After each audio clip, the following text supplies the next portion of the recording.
पहले अपना नाम बताइए। मेरा नाम प्रभात राघव है। और इस क्षेत्र का नाम क्या है? ये क्षेत्र है आगरा जिले का, हाथरस जिले का साधवाद। सदाबाद, प्रॉपर सदाबाद है हाँ, ये। प्रॉपर साधवाद। तो आज कौन सा दिन है? आज दिन है आपका सोमवार। आज दिन है आपका सोमवार दिन है आज आपका। और डेट? डेट है आपकी 4/2/2024। 24 दिन सोमवार। हाँ, दिन सोमवार। तो कितना एकड़ का आलू आप करते हैं? मेरा 20 एकड़ के करीब आलू लगाता हूँ। तो आपका सही है? आलू में थोड़ी इस साल बहुत ज़्यादा परेशानी आई है मुझे। आलू में झुलसा है? झुलसा बहुत ज़्यादा आया है मेरे खेतों में। कितना दिन में आया झुलसा? झुलसा ये करीब आप मान लो 70 दिन के आसपास स्टार्ट हो गया था मेरा झुलसा मेरे खेतों में। तो इस झुलसा का कारण प्रोडक्शन बढ़ेगा या घटेगा क्या? प्रोडक्शन कम आएगा मेरे हिसाब से, तो मेरा प्रोडक्शन कम आएगा। तो 1 बीघा में कितना कट्टा कम आएगा? कम से कम आप मान लो 10 से 15 कट्टे के करीब। 10 से 15 कट्टा बीघा में? हाँ। ये तो आपका मतलब district Hapur, district Firozabad, district Agra और ये आपका हाथरस डिस्ट्रिक्ट, हाँ, पूरा हाथरस। जिला का किसान ही कह रहा है 1 बीघा में 15 कट्टा का कमी। हाँ, 10 से 10 से लेकर 15 10 से कट्टे लेकर करीब। 15 कट्टे। हाँ, कम से कम आएगा मेरा 10 कट्टे का कम। और ये आपका बगल वाला जो जिला है? बगल वाला आगरा जिला है। नहीं, आगरा नहीं, मथुरा है। मथुरा। हाँ, मथुरा का किसान, वहाँ तो क्षेत्रफल घटा है 5%। अच्छा अच्छा। 5% क्षेत्रों में गेहूं बोआ है किसान। तो आपका क्षेत्र में गेहूं भी है और सरसों भी है। हाँ, थोड़ा आप मान लो 1-2% का यहाँ पे कमी है इस बार आलू का। वैसे ये क्षेत्र मेन है आलू का। हाँ। यहाँ पे बहुत ज़्यादा आलू बोते हैं हम लोग, और बहुत आलू होता है मेरे क्षेत्र में। पर लेकिन यहाँ यहाँ तो गेहूं बहुत दिखाई दे रहा है, गेहूं और सरसों। हाँ, इस बार थोड़ा लोगों को घाटा पड़ा है, तो इस वजह से थोड़ा बहुत लगा लिया है लोगों ने गेहूँ। गेहूं थोड़ा बहुत नहीं, मेरा हिसाब से 10% गेहूं है। नहीं नहीं, 10% नहीं है। आप मान लो 4 से 5%, थोड़ा और कम मान लो, 1-2% के करीब मानो आप लगा हुआ है यहाँ पे। मतलब 4 से 5% होगा गेहूं? नहीं नहीं नहीं, 4 से 5 नहीं, 1-2%। 1-2% गेहूं? हाँ हाँ, इस बार लगा गेहूँ और सरसों। गेहूं और सरसों 1-2%, तो उसमें तो फर्क नहीं पड़ेगा। नहीं, प्रोडक्शन में फर्क है। गेहूं और ये सरसों से इतना फर्क नहीं मान रहे हम लोग, हाँ। पर प्रोडक्शन से पूरा फर्क आएगा। क्योंकि हमारे यहाँ पे कम से कम आप मान लो साधवा क्षेत्र में 200 के करीब कोल्ड स्टोर हैं। हाँ। हाँ, और ये कम लगभग इस बार कम से कम मान लो 75% के करीब भरेंगे। 75? हाँ, 70 से 75 के करीब ही जाएगा। उसका ऊपर नहीं होगा? नहीं होगा, उसके ऊपर नहीं जाएगा। लेकिन ये पूरा झुलसा है, लेकिन पेड़ ग्रीन भी है। ये ग्रीन है, आप निकाल के देखो ना क्या है ग्रीन तो के अंदर। 1-2 निकालिए ना, एक ग्रीन भी निकालिए और एक पूरा आप जो बताइए कौन सा निकालें, वही दिखा देंगे आपको। अरे मोटा देख के आप निकालिए ना, सबको पता चलना चाहिए। देखो, ये आप इसे या तो ग्रीन मान लो, हाँ, ग्रीन। या झुलसा वाला मान लो। हाँ। अब आपको ये ग्रीन दिख रहा है तो आप ग्रीन मान लो, ठीक है।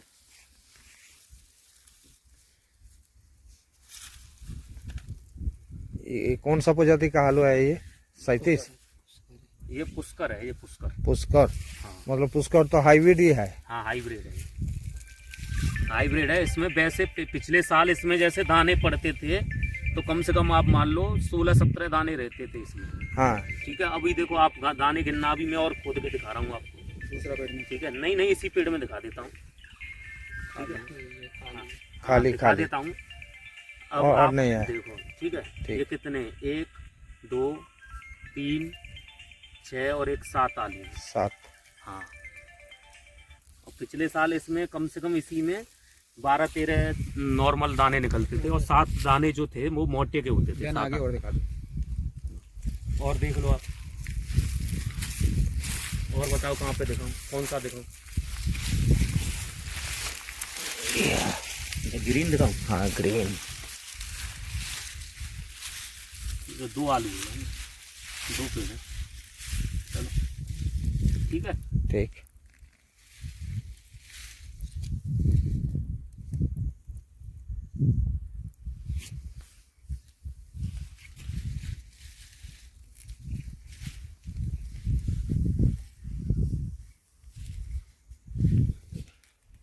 ये 2 पेड़ का।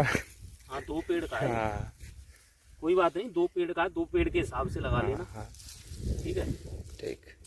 2 पेड़ का है।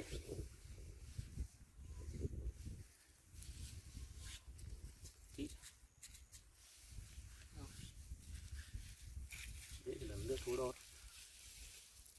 ये 2 पेड़ का है, इसका नहीं बहुत। दाना भी तो छोटा है। हाँ दाना छोटा है।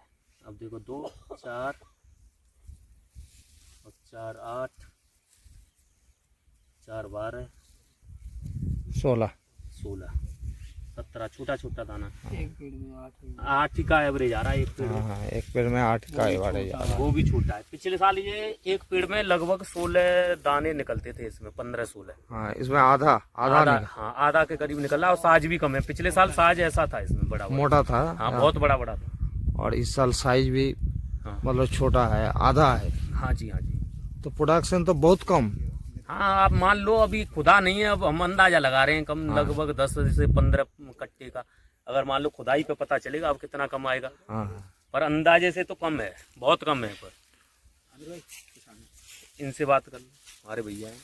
सर जी अपना नाम बताइए। मेरा नाम हेमंत है और काफ़ी स्थिति ख़राब है। जब से बारिश हुई है, बारिश से और स्थिति ख़राब होती जा रही है। लेट ब्लाइट थी और ये धीमे धीमे इंक्रीज ही हो रही है। इंक्रीज का सब कुछ ख़त्म ही हो चुका है खेतों में, तो है कि नहीं। और अगर हम देखें कि नीचे तो कुछ है ही नहीं, क्योंकि गोल साइज में है। हाँ साइज तो छोटा है, छोटा साइज छोटा है। छोटा साइज है। तो आपका हिसाब से पिछले साल कितना प्रोडक्शन हुआ था, इस साल कितना होगा 1 बीघा में? पिछले साल तो हमारी बम्पर फसल थी। 80 से 85 कट्टे की एवरेज थी हाइब्रिड की, और 50-60 कट्टे की थी हाँ 37-97 की। हाँ हाँ और इस बार लगभग हाफ है। अगर 50 कट्टे भी अगर हाइब्रिड जा रहा है तो बहुत मच एंड गुड है किसान के लिए। और लगभग 30-40 कट्टे ये 37 में बनेगा। प्रोडक्शन लगभग आधा है हमारे यहाँ। आधा जी आपका क्षेत्र में। हमारे क्षेत्र में। तो आपका इस सदाबाद क्षेत्र में कितना % कोल्ड भरेगा आपका हिसाब का उस अनुसार? हिसाब से बिल्कुल हाफ कर दीजिए। पिछली बार स्थिति लगभग पूरी हो चुकी थी। 1-2 कोल्ड में 1-2 चैम्बर स्टॉक खाली रह गए थे, थोड़ा बहुत है कि नहीं। हाँ। लेकिन इस बार कोल्ड भरना तो बड़ा असंभव सी। 95% के करीब फल था पिछली बार। पिछला 95% फुल था। हाँ हाँ। ये सच्चाई है। और इस बार लगभग सभी कोल्ड डाले रहेंगे। पूरा होने का चैम्बर का तो कोई सवाल ही नहीं है। 60-70% तक जा सकता है। नहीं, मैक्सिमम टू मैक्सिमम 60%। 60%। हाँ 70% नहीं पहुंचेगा। 70% पहुंचने का तो बहुत अच्छी फसल हो जाएगी हमारी। नहीं हम सोच रहे हैं मतलब 70% बहुत अच्छी हो जाएगी। 70% बहुत अच्छी फसल हो जाएगी। अगर हम पिछले साल का 70% रिकवर कर लेते हैं अपनी प्रोडक्शन देखिए, का, बढ़िया रहेगा। तो बहुत अच्छा रहेगा हमारे किसानों के लिए बहुत अच्छा रहेगा। किसानों के लिए। रात को तो इस क्षेत्र में बारिश हुई, कंटिन्यूसली बारिश है 3 हाँ। दिन से ये। तो ये जो धूप निकल रहा है, धूप का तेज बहुत है। धूप का तो आप ये अंदर देखो। अब हाँ। ये चीज है हमारे सामने, आपके सामने। हाँ। ये खेती से निकल के आ रही है। अब देखो ये पत्ते हरे हैं। ये 2-3 दिन में ये भी खत्म है। और 2-3 दिन में ये पत्ती भी खत्म हो जाएगा। पत्ते भी खत्म हो जाएंगे। अब तो इसमें स्प्रे की भी काम नहीं कर रहे हैं। 5-5, 7-7 स्प्रे किसानों की हो चुकी हैं। हाँ। 7-7 स्प्रे हो चुकी हैं किसानों की। अब कहाँ तक स्प्रे खींचे साहब। 100 अबव डेज हमारी कंप्लीट हो चुके हैं, समझ गए ना। सारे टाइम भी मैच्योर हो चुका है पूरा। मैच्योर टाइम है। लास्ट ईयर हमारी ये 18 तारीख से हमने वो खुदाई का शुरुआत कर दी थी। लेकिन बारिश की वजह से ये खुदाई और डिले हो रही है। इसकी क्वालिटी और क्वांटिटी में तो इम्पैक्ट है ही, क्वालिटी में भी इम्पैक्ट पड़ेगा इस बारिश से। आपका क्षेत्रों में जो गेहूं दिखाई दे रहा है, गेहूं और सरसों, गेहूं तो 2-3% है हमारे यहाँ। सरसों तो 1%। किसान है क्या, मैं आपको बताऊं। हाँ। अब धीमे धीमे खेती हमारे घाटे का सौदा होती जा रही है। हाँ। और इस घाटे के सौदे में किसान मतलब चीजों को डाइवर्ट कर रहा है अदर्स खेती के लिए, है कि नहीं। तो अभी यहाँ पीछे भी कुछ और आधुनिक खेती में आ रहे हैं किसान। ऐसे उन लोगों ने आजीविका के लिए अपना गेहूं वगैरह कर रखे हैं। भाई खाना, अन्न, रोटी तो सभी खाएंगे, तो कहाँ से मिलेगी? अपने गेहूं से। और शुद्ध खाना है। तो उसमें से जो हल्के किसान है, लाकर लगाने में सक्षम नहीं रहे बेचारे, टूट चुके कमर किसान की इस महंगाई में। और यहाँ से कुछ बचत होना तो वो 1-2% अपना लहार सरसों कर लेते हैं। उसमें लागत कम होती है। और 1-2% किसान ऐसे हैं जो अपने गेहूं में। हाँ ऐसे हमारा बंगाल में एक क्षेत्र है जहाँ एक वीडियो हम डाले थे, 300 एकड़ आलू होता था। पिछले साल भी हुआ था। इस साल सिर्फ उस क्षेत्र में 5 एकड़ आलू हुआ है। हाँ धीमे धीमे चीजें घटती हाँ। जा रही हैं। देखो अगर फायदा नहीं मिलेगा खेती से, धान का बुआई तो करेगा। किसान अपना रुख करेगा दूसरी खेती की तरफ, मजबूरी है। लेकिन दूसरी खेती में कोई फायदा तो है नहीं फायदा हमारे यहाँ नहीं। पे आवारा पशुओं की इतनी बड़ी समस्या है। दिन और रात किसान रखवाली कर रहा है। सरकार ने आदेश पारित नहीं किए हैं फेंसिंग के, और उनके खिलाफ FIR दर्ज होती है अगर आप झटका मशीनें ऐसा कुछ अवरोध लगाते हैं पशुओं के खिलाफ में। तो अब इसमें बहुत सारी चीजें हैं। अब तो किसान को जो इतना झटका लग रहा है, इसके लिए सरकार कुछ नहीं कर रहा है। सरकार की तरफ से कोई ऐसी रियासत नहीं आ रही है कि वहां से कुछ रियायत मिले किसानों को, है कि नहीं। अब ये इसमें कुछ मुआवजा वगैरह मिले, अगर खेती पे इतना बड़ा इम्पैक्ट है, लेकिन सरकार सोचती नहीं किसानों की तरफ, लेकिन नहीं। सब्सिडी में ये खाद की सब्सिडी है, इसको और इनके खत्म करते जा रहे हैं धीमे धीमे। तो ऑल इंडिया को किसान डीजल को है, और खेतों की सुनिए जुताई सुनिए, होती है। ऑल इंडिया का किसान को आप क्या सलाह देने चाहते हो? वो लोग इस साल आलू रोके, कोल में अपना आलू रखे ना बेचे, क्या करना चाहिए उसको? ये सलाह आप दे दीजिए। देखो, ये तो किसान अपना उसका पर्सनल विवेक होता है, वो क्या सुझाव नहीं, दे आपका सकते सलाह हैं। क्या है? सलाह तो मेरी ये है कि अगर रोकेंगे खेती को तो फायदा रहेगा, अदरवाइज खेतों से माल उठ जाएगा तो जो अभी पैदा है इसमें जो पैदावार आती है वहाँ से जो रेट आता है हाँ। तो उसमें 200 रुपये इंक्रीज हो जाते हैं हमारे, अगर कोल्ड में उसे स्टोर करते हैं तो। सपोज दैट रेट नहीं बढ़ पाते, चुनाव की साल है, सरकार नहीं बढ़ने दे, महंगाई पे इम्पैक्ट पड़ेगा। सारी चीज महंगी है, लेकिन आलू वही सस्ता है। 5-7 रुपए किलो बिकता है बाजार में। तो अब आलू बढ़ता है तो हाहाकार मच जाती है। हाँ, तो हो सकता है किसान सरकार रेट न बढ़ने दे चुनाव की वजह से। भाई इन्फ्लेशन भी तो गवर्नमेंट को कंट्रोल करना है, अगर उस वजह से अगर रेट नहीं बढ़ पाते हैं किसान के तो घाटा है। और खेती से अगर उठता है माल सही रेट, और किसान बेचते अपने खेती से। नहीं, रेट भी मिले तो किसान रेट मिलेगा तो किसान खेतों से बेचेंगे, क्यों अपने 200 रुपये उसमें फंसाएंगे? भाई भाड़ा भी तो बढ़ रहा है, हाँ, हर साल भाड़ा हर बढ़ साल रहा भाड़ा बढ़ रहा है, 10% इंक्रीज हो रहा है हर साल। हाँ। बहुत सारी समस्या है तो किसानों के अच्छा साथ। पैसा मिले तो खेत में बेचना चाहिए, नहीं तो कुछ रोके। अच्छा पैसा मिले तो खेत में बेचना चाहिए किसान को। ये आपका सलाह है। जी ठीक है सर जी, धन्यवाद। नमस्कार। आप लोग अपना चैनल भारत पोटैटो चैनल को लाइक करें, शेयर करें और सब्सक्राइब करें, ज़्यादा से ज़्यादा किसानों तक पहुँचाए। ये आपका अपना चैनल है भारत पोटैटो। मैं हूँ आपका प्रतिनिधि शेख आमिर अली। Good day. ये खेत आप ही का है जी, ये कितना रोज पहले गड़ा? ये 90 दिन का हो गया। 90 दिन का हो गया। इसमें तो आलू भी है ना? कितना बड़ा आलू है दिखाइए ना। एक आपका खेत का ये 37 ये सबसे 37 है ये। दिखाइए, हाइब्रिड का भी देखा है और इस खेत का भी एक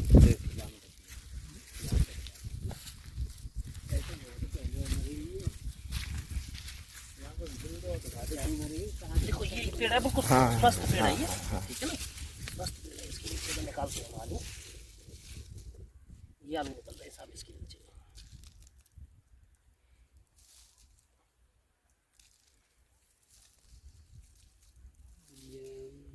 ये आलू है साहब इसके नीचे। बताओ इसे आप क्या कहेंगे? ये तो आपका तो पूरा नुकसान। अरे साहब खत्म है, बिल्कुल वापसी भी नहीं है यहाँ पे। सब कुछ बीज खत्म नहीं है। निकलेगा, बीज भी नहीं निकलेगा साहब। ये क्या है? इसे आप आलू बोलेंगे, क्या बोलेंगे? इतिहास में हमने पहली बार। बीजा कौन सा? ये 37 है, ये CPRI का है। ये CPRI CPRI है, ये 37 अब हालत ये है। कितना एकड़ है आपका ऐसे पोजीशन? ये हमारा 12 एकड़ है। 12 एकड़। मतलब आपका तो लागत भी नहीं मिलेगी। लागत की चल रही है साहब, घर से देंगे इसे। इसमें जो बहुत बड़ा घाटा है वो इसमें क्या सभी किसानों का घाटा है। एक दूसरे को देख करके जिनते हैं किसान के, मेरा है, पड़ोसी का है, ओवरऑल सभी का है, तो इंसान बैठा हुआ है। अदरवाइज किसी एक किसान का होता है, उससे हार्ट अटैक हो जाता। किसान खत्म हो चुका उसका 12 एकड़ जमीन में, लेकिन सबर इसलिए बंधा हुआ है किसान का कि सभी का है नुकसान ओवरऑल। क्या करें? चलो मैं देख लूंगा। आपके यहाँ बंगाल में क्या ऐसा ही आलू है? और एक खुद चलो आगे चलते हैं। इसको दिखाइए। इस बात इसका देखो तना कितना मोटा है। हाँ, मोटा है। इस पेड़ को निकालते हैं हम यहाँ से। वही साइज है, कहीं से भी आप देखते हो आलू को वही साइज मिलेगा आपको। मोटा तो है, वही गुल्ला है। किर्री है, किर्री है, किर्री है। 2 पेड़ निकालें, 2 3 4 5 और मोटा तो एक भी नहीं है। मोटा एक भी नहीं है। 7 और 1 2 और होगा शायद इसके नीचे, निकल आई तो कहीं से भी। कहाँ है? 37 97 8 4 आलू है एक पेड़ के नीचे, वो भी गुल्ला है। ये है, ये हालत है। बहुत नुकसान आपका। मतलब ज्यादातर आपका इस क्षेत्रों में ज्यादातर किसान का यही हालत है ना? सारे किसानों की ये हालत सारे किसानों का यही हालत है। है। हम आप ये भी करो, यहाँ से देखो पूरा